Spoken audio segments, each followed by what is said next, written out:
Health news and views کی head lines ملاحظہ فرمائیں۔ وزیر اعظم کی جانب سے ادویہ کی قیمتوں میں 30% کمی کا اعلان۔ نیا کووڈ ویرینٹ روکنے کے لیے 100% ویکسینیشن کرانے کا حیران کن اعلان۔ پروفیسر نصرت شاہ لاڑکانہ میڈیکل یونیورسٹی، پروفیسر اکرام الدین لیاقت میڈیکل یونیورسٹی کے وائس چانسلر مقرر۔ وفاقی وزیر صحت نے سیلاب سے متاثرہ پولیو ورکرز کو چیک دے دیے۔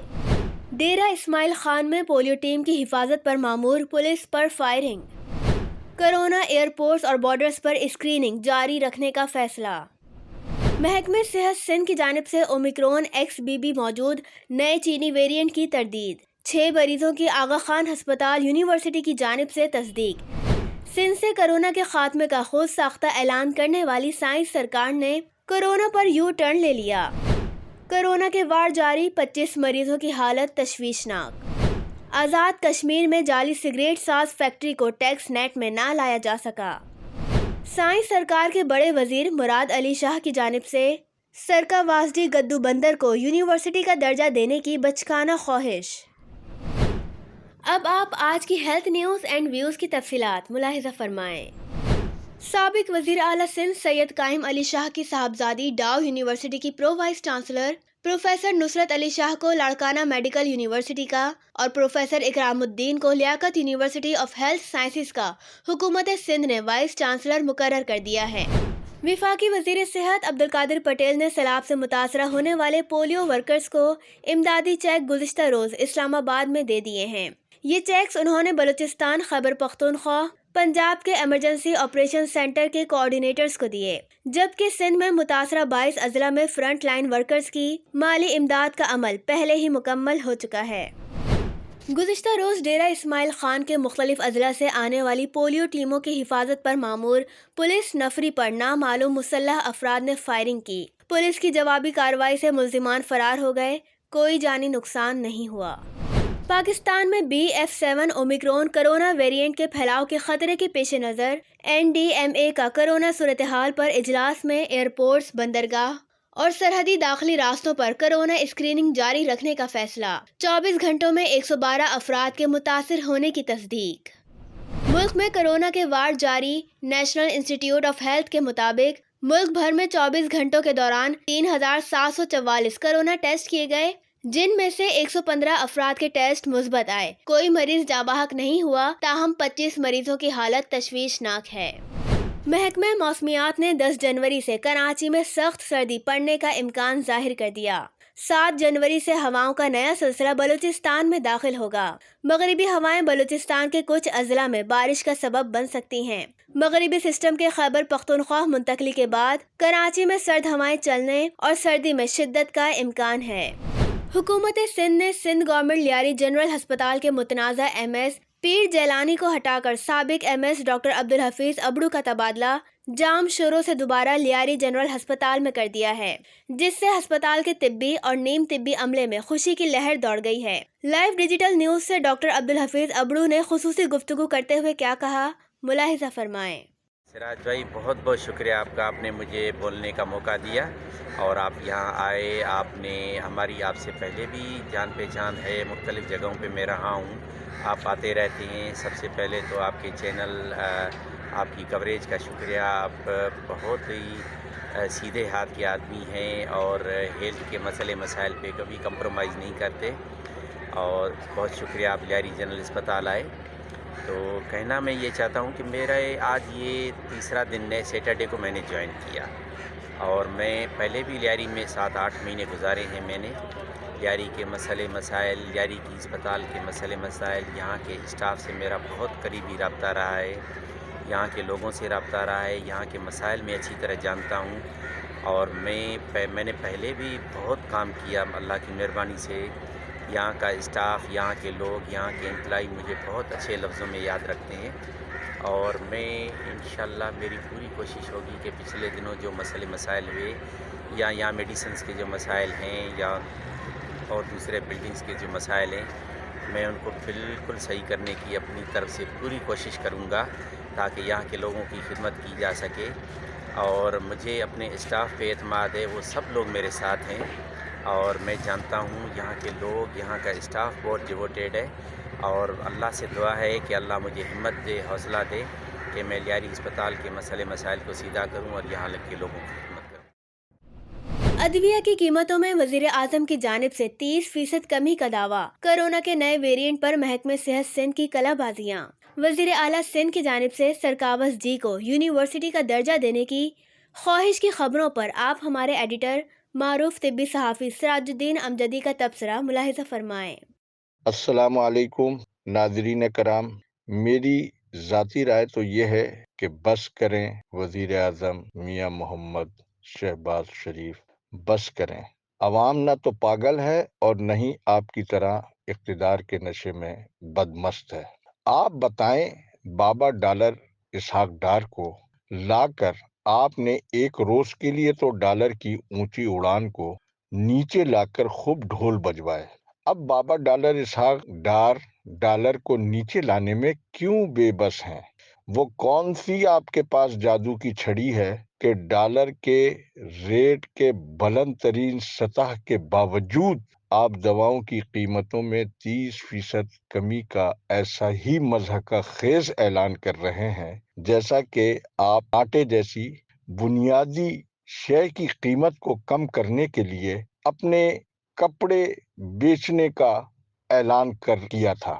آپ نے اپنا وعدہ تو تاحال پورا نہیں کیا، لیکن عوام کے کپڑے ضرور اتار دیے ہیں، اور آٹا آج فی کلو 150 روپے کا ہو چکا ہے۔ لیکن آپ کے صاحبزادے حمزہ شہباز اور بھتیجی مریم صفدر عوام کو مہنگائی مکاؤ مارچ کرانے کے لیے ملک میں دستیاب نہیں ہیں۔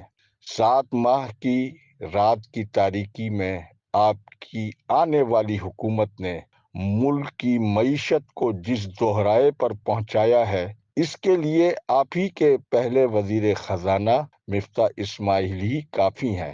سائنس سرکار کی طاقتور وزیر صحت نے پہلے ہیلتھ رسک الاؤنس ختم کرنے کے لیے خود ہی عالمی ادارہ صحت بن کر سندھ سے کورونا کے خاتمے کا اعلان کر دیا۔ حیرت تو اس بات پر ہے کہ سائنس سرکار نے محکمہ صحت سندھ کے طبی اور نیم طبی ملازمین کو ہیلتھ رسک الاؤنس دینے کے ساتھ ساتھ صوبائی دفاتر سمیت دیگر محکمہ صحت کے دفتروں میں کام کرنے والی فوج ظفر موج کو، جس کا کہ کورونا کے مریضوں سے دور دور کا کوئی تعلق نہیں تھا بلکہ محکمہ صحت پر وہ گھر پر کام کرنے والے ملازمین، اور اس کے علاوہ 89 ڈیز میں ہزاروں گھر بیٹھے اپنے اور افسروں کے بھانجوں بھتیجوں بہوؤں اور نہ جانے کن کن رشتہ داروں کو روز اول سے گھوسٹ ایڈ ہاک ملازمین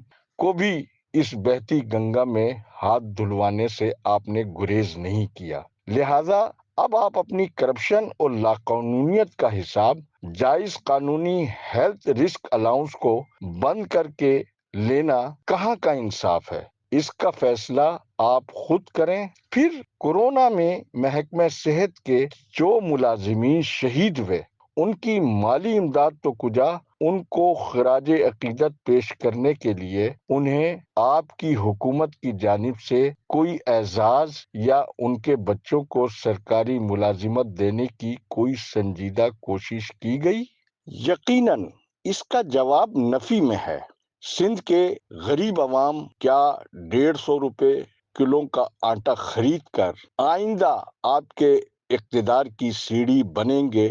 یہ سوچنا آپ کا کام ہے۔ پھر نئے کورونا ویرینٹ کے 6 مریضوں کی نشاندہی آپ کے محکمہ صحت کے بجائے اسی آغا خان ہسپتال نے کی ہے، جسے کورونا کی عالمی وبا 19 میں آپ نے بڑے فنڈز اس لیے دیے تھے کہ آپ کے پاس اس عالمی وبا سے نمٹنے کے لیے وہ انفراسٹرکچر ہی موجود نہیں تھا۔ لہذا عوام کی زندگی اور صحت پر یو ٹرن آپ کو کہاں لے جا سکتا ہے، اس کا فیصلہ عوام نہیں، آپ خود ہی کر سکتے ہیں۔ آخر میں وزیر اعلیٰ سندھ سید مراد علی شاہ کو اگر میں یہ کہوں کہ زبانی جمع خرچ کرنے کا سندھ دھرتی کے عوام کی جانب سے خصوصی ایوارڈ دیا جانا چاہیے، یہ ان کا حق بنتا ہے۔ کراچی میں ایک طرف روز تاریخی کالجز بند کر کے یونیورسٹی کی خواہش سوائے سستی سیاسی شہرت کے سوا کچھ نہیں۔ کیا عوام کو یہ نہیں پتا کہ آپ نے صوبے بھر کے تمام میڈیکل کالجوں کو میڈیکل یونیورسٹی کے جمعہ بازار میں تبدیل کر کے ان سے الحاق شدہ میڈیکل کالجوں کو صفر کر دیا، اور بعد میں جب آپ کو ہوش آیا تو جو کالج ان سے الحاق کے لیے بنائے جانے چاہیے تھے وہ اب تک تعمیر ہو نہیں سکے ہیں۔ 8 سرکاری جامعات بغیر انتظامی سربراہ کے اور یونیورسٹی آف ہیلتھ سائنسز کو چھوڑ کر تمام سرکاری طبی جامعات اپنی مکمل فیکلٹی سے تاحال محروم ہیں۔ وزیر اعلیٰ سندھ کو یہ نہیں معلوم کہ یونیورسٹیز عمارتوں سے نہیں، ہاں عمارتوں سے کمیشن ضرور بنتا ہے۔ ان جامعات کی تحقیقی کارکردگی وہ عوام کو بتائیں، ورنہ قومی خزانے کو مزید برباد کرنے کے لیے سندھ کے عوام سے سانس لینے کا حق تو نہ چھینیں۔ اس کے ساتھ ہی مجھے اجازت دیجیے۔ خدا حافظ۔ پاکستان زندہ باد۔ آزاد کشمیر کی ٹیکس اسٹور جعلی سگریٹ ساز کمپنی محکمہ تحفظ ماحولیات کی جانب سے متعدد بار سیل ہونے کے باوجود بڑی سفارش کے باعث نہ تو فیکٹری کو بند کیا جا سکا اور نہ ہی ٹیکس نیٹ میں لایا جا سکا، جبکہ آزاد کشمیر کے عوامی حلقوں کے مطابق موجودہ وفاقی حکومت سیاسی انتقام کے طور پر تو ہزاروں خاندان سے جڑے اداروں کو بند کرنے میں تاخیر نہیں کرتی ہے، لیکن قومی خزانے میں ٹیکس جمع نہ کرانے والی فیکٹری کے خلاف قانون کے مطابق کارروائی سے گریزاں کیوں ہے؟ یہ پی ڈی ایم کی حکومت کے لیے بڑا سوالیہ نشان ہے۔ خبروں کا وقت ختم ہوا۔ خدا حافظ۔